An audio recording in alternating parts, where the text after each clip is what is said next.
Many thanks for staying with us. For more on our top stories and others, please visit our website. It's channelstv.com and youtube.com/channelsweb.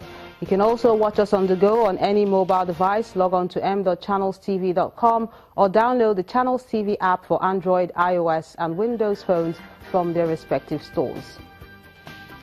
And having the Channels TV and Channels 24 app will give you access to news and updates. You also have the Eyewitness feature, so you too can be a part of the news. Just install the app, then tap and swipe to reveal the Eyewitness menu and follow the instructions to share those pictures, videos or news of happenings around you. It appears the controversy over the recent recovered money in a Lagos home may take a legal dimension, and pretty soon too, as the Minister of Transportation, Chibuike Amaechi, has threatened to sue a former Minister of Aviation, Mr. Femi Fani-Kayode, and an aide to the Ekiti State Governor, Mr. Lere Olayinka, for alleged defamation. Mr. Amaechi has also given them 7 days to retract their alleged claim, accompanied by an apology to be published in 5 national dailies and on some social media platforms. Both men had allegedly accused Mr. Amaechi of owing about $43 million, which the Economic and Financial Crimes Commission discovered. And the former Minister of Aviation, Femi Fani-Kayode, has something to say about that threat by Mr. Chibuike Amaechi. He's not losing any sleep over it, and those are his words. In a statement, Mr. Fani-Kayode says he has been bombarded with calls concerning the threat of the Minister of Transport to sue him for defamation over the recovered $43 million, though he's yet to be formally communicated on the matter. He adds, and I quote, "We have not received any court processes or letters from Mr. Amaechi, but when we do so, our lawyers will respond accordingly." Meanwhile, a legal practitioner, Isaac Anumudu, has called on the Economic and Financial Crimes Commission to reveal the identities of the owners of all the monies discovered by the commission. According to him, the inability of the agency to clarify the ownership of the recovered loot in Ikoyi, Lagos, is giving room for suspicion. First of all, you look at the recoveries, the way and manner they came. There's a whistleblowing, 49 million in Kaduna Airport. How come someone would carry that humongous amount of money in naira, not in dollars, to an airport? What right-thinking person will do that with all the, tribe of security at the airport? It didn't look normal. And by the way, why did the whistleblower identify and was able to blow whistle as to where the fund is without information as to who dropped the money, how it got there? And up to today, there's been no mention about all that critical, important detail that will legitimize and validate that whistleblown information, so to speak. How come monies are now being recovered in Balogun market? What do you expect to find in a big market like Balogun market, where there are wholesale dealers who run, outflow of millions of naira daily? And you tell me you find millions of naira in Balogun market. What did you expect to find in Balogun market in the first place? And then you tell me you found millions of dollars in a bureau de change. Wait a minute. What do they sell in bureau de change? Pure water? Vegetable? Cosmetics? Provisions? No. What goes on in bureau de change is exchange of all forms of currency. Despite the launch of a 5-year national leprosy and ulcer strategic plan in 2016, 17 new cases discovered in a small community in Bauchi State has triggered concerns for the state government and relevant agencies. To take a look at the current situation in the northeastern state, I'm now being joined live on News Across Nigeria by the Commissioner of Health, Dr. Halima Mukadas. Dr. Mukadas, you're welcome to the program. Now, how big is the situation at hand in your state as we speak?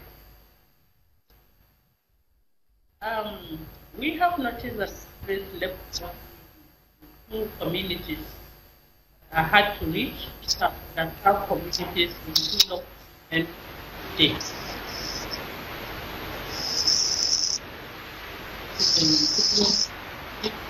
In MID wards, in local government, and in appeal for local government. Total number of leprosy that have been reported in these two communities are 17. That is for the year. Before that, in 2006, the first time we noticed the report of was early 2015, where 2 cases were from Kutuka. That informed contact in the community, and 8 additional cases were discovered. This necessitated to mount that campaign, especially for the elimination of leprosy in those communities. So in Mrs. Halima Mukadas, we are going to have to disconnect this call and try and re-establish contact, probably because of that the poor audio quality of that report. But staying with health matters, but this time in Edo State, where Governor Godwin Obaseki has restated his resolve to improve healthcare delivery through the implementation of proposed healthcare reforms from the recently concluded healthcare workshop put together by the state's strategic planning unit. In his address to the management team of the National Health Insurance Scheme in Benin City, Governor Obaseki says plans are underway to revitalize primary healthcare centers across the state. This is a recent workshop on healthcare delivery organized by the Edo State government in Benin City, the Edo State capital. Experts in the medical field have been brought together to formulate policies which will boost the health sector. 95.3% of Nigerians live from their pockets, as against just 13% of South Africans. So we begin to see that perhaps this may account for a better health indices the South Africans have over Nigerians. One of the resolutions from the workshop is the provision of health insurance schemes for improved access to health services. As a sequel to this, one of the health insurance providers is here at the government house in Benin City, the Edo State capital, to align with the state government's plans to revitalize the health sector. The leader of the delegation, Dr. Akinbade Olufemi, canvasses for compulsory health insurance, adding that the state's primary health care centers need refurbishment. We need to move healthcare to the people for them to be able to walk. Let us reverse this pyramid so that the entry point for every citizen of Edo State will be the nearest primary healthcare center, either to your house or to where you work. And referrals will only be done if there is a need for a secondary intervention. Responding, Edo State Governor Godwin Obaseki says his administration has set goals in the healthcare delivery system. The planning is the key. It cannot be another largesse, the way we've treated the primary healthcare system, where everybody just builds that structure without any plan, without integrating it or relating it to anything. So you go to every ward, every village, has some structure called primary healthcare center without provisions for human capacity, for the staffing, for medicaments, for the supply chain. The Edo State government again shows its commitment to fulfilling healthcare promises, which are expected to take care of the state's estimated population of 3.4 million people. We've been able to re-establish contact with the Commissioner for Health in Bauchi State, Dr. Halima Mukadas. Thank you so much for joining us once again. Now, you were talking about how big the situation is in your state, and these 17 cases in these small communities, what is government doing to manage the situation and check the spread? Government is on the top of the affair. We have already intimated the Executive Governor of Bauchi State, and in collaboration with the Federal Ministry of Health, we have instituted some strategies that we hope to eliminate and eradicate the disease in the state. One of such is massive awareness creation about the disease, to identify symptoms and where to get treatment across the 20 local government of the state. Of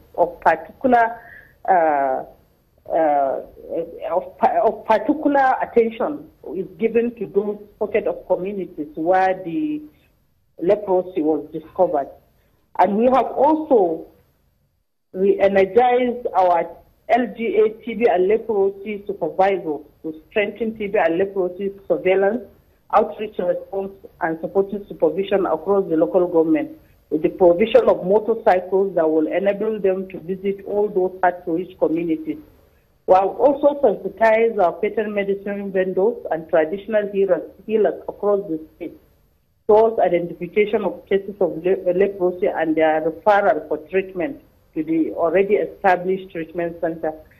And in communities with suspected continuous transmission of the infection, we have mounted and will continue to mount mini leprosy campaigns in those affected communities so that we'll be able to eradicate the disease in the state.